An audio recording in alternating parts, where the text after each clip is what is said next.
The European Union has put its counter tariffs on hold after United States President Donald Trump announced a 90-day pause on his reciprocal tariffs on nearly 60 countries while keeping a baseline 10% tariff in place. The bloc's Ursula von der Leyen warned, however, that if negotiations with Washington are not satisfactory, the countermeasures will kick in. We have details in this report. President Donald Trump has announced a temporary 90-day pause on higher tariffs for many countries, but tensions with China have escalated. Just hours after tariffs hit around 60 of America's trading partners, President Trump introduced a universal lowered reciprocal tariff of 10%, with negotiations still underway. At the same time, President Trump increased tariffs on Chinese goods to 125%, accusing Beijing of a lack of respect after it retaliated with proposed 84% tariff on U.S. imports. Wouldn't be sustainable, so I'm honored to have done it. And, look, nothing's over yet, but we have a tremendous amount of spirit from other countries, including China. China wants to make a deal. They just don't know how quite to go about it. It's one of those things they don't know how quite. They're proud people.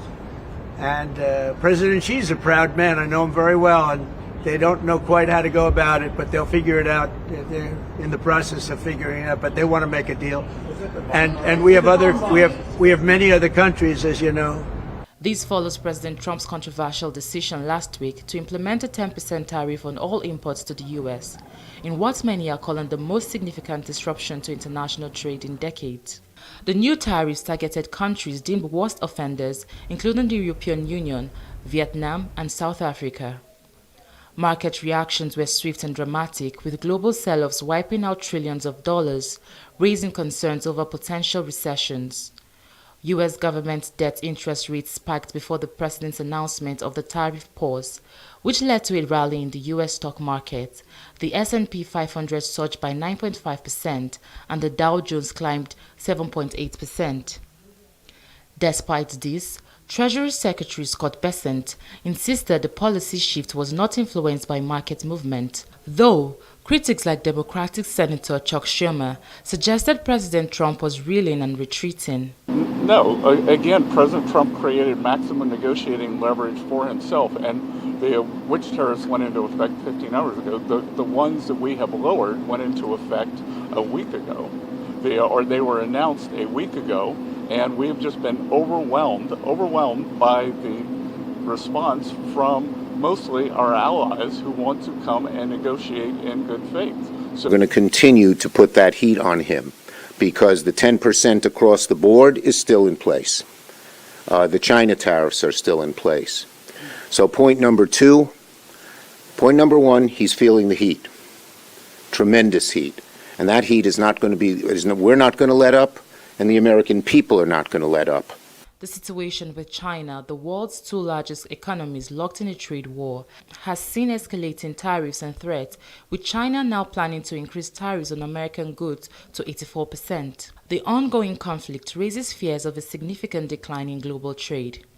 The global economic fallout continues as the European Union moves ahead with retaliatory tariffs, and U.S. allies, including Canada and Mexico, remain unaffected by the latest changes.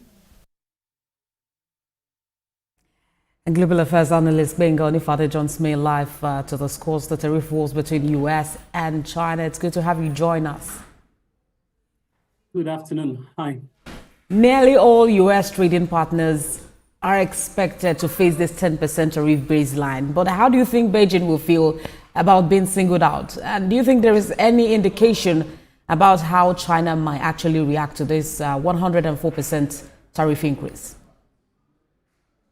Well, Beijing have actually said they would like to dialogue with the United States. Number one, nobody wants a trade war, regardless of with whichever trading partner. That's number one. Number two, China is the biggest trading partner of the world. They call it the world's factory, with 150 countries having a trade agreement with China. I think it's always been the 10% that Donald Trump wants, or President Trump wants. But he started off with an excessive amount, and I think you've got to understand the two key partners that he wants to renegotiate with the European Union and China. One of the things he said was, European Union was created in order to take advantage, in quotes, of the United States. So he believes that and they're not taking their goods while, they're not taking goods from America while, they take their goods the other way around, for which the EU have said, they tend to have to go through stringent, excessive tests, which they didn't have to go through in America. And on the other hand, when you look at China, one of the things that the Apple CEO said was that, when you look at the level of discipline and professionalism in America, if you're going to gather them together, you will struggle to fill a room. But in China, you will easily fill 15 football fields. So yes, I think he wants to renegotiate this agreement. It's been done twice. I think this is the third time. It never turns out well. But unfortunately, you've got to start with a bit of a bravado. He doesn't like to lose. And that's where we are, unfortunately, at the moment. And I think the question is how long this is going to last, because it's obvious that President Trump and Xi Jinping are playing hardball here. But how much further do you think both nations can manage this? And do you think there's a likely possibility of escalation? I don't see it going beyond where it's at right now. How long is it going to last? How long is a piece of string? I remember the Trump 1.0, the first term in 2017. He was literally just with China. He was up and down, back and forth with China. He's always wanted, if you look at his interviews right from when he was in his early 40s, he's always maintained he does not like the trade agreement the United States has with the entire world. So how long it's going to last, we don't know. Is it going to escalate beyond this? I don't think so. I don't think it's going to go beyond trade wars. The world cannot afford it. I think one of the key things we've got to understand also with China showing that, we're not going to be an easy walkover is, and exercising their muscle is the fact that, United States they owe China quite a lot of debt. Their debt is owed to China, and China's got a lot of money invested in United States sovereign debt, sovereign wealth. So if they will have to divest and diversify elsewhere, number one, this will take a while. We're talking minimum 10 years. That's number one. Number two is the fact that, they don't want to do that. They cannot afford to do that. I don't think anyone is ready to bankrupt each other. President Trump mentioned that he's not ready to make a deal until China decides to, pay off their debt. But aside from that, we understand that jobs were the reason President Trump began all of this in the first place. He promised to bring back jobs to the United States. And we know that, bringing back manufacturing back to the United States is sort of a big deal, easier said than done. How do you think President Trump expects this to work, looking at the current relationship he has with other nations and the time frame itself?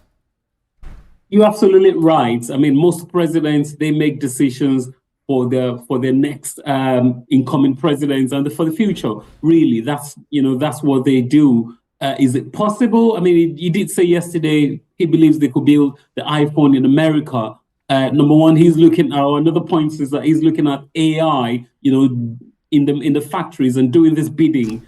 It's not that straightforward. I think yesterday Apple, they loaded six airplanes with iPhones just to get over this whole trade tariff barrier. It's not straightforward. I don't see him even pulling it throughout his entire second term. One thing he said, on the official White House website was that do not retaliate. That's one rule they don't want you to do. I think they just want a better deal.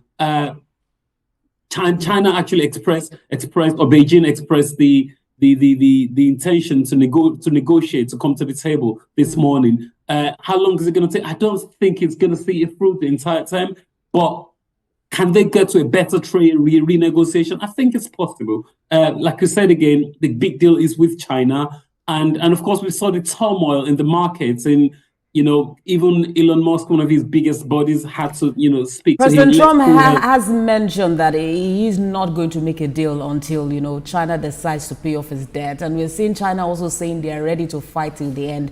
So we're just going to wait out for who is going to last in all of this. But thank you for joining us.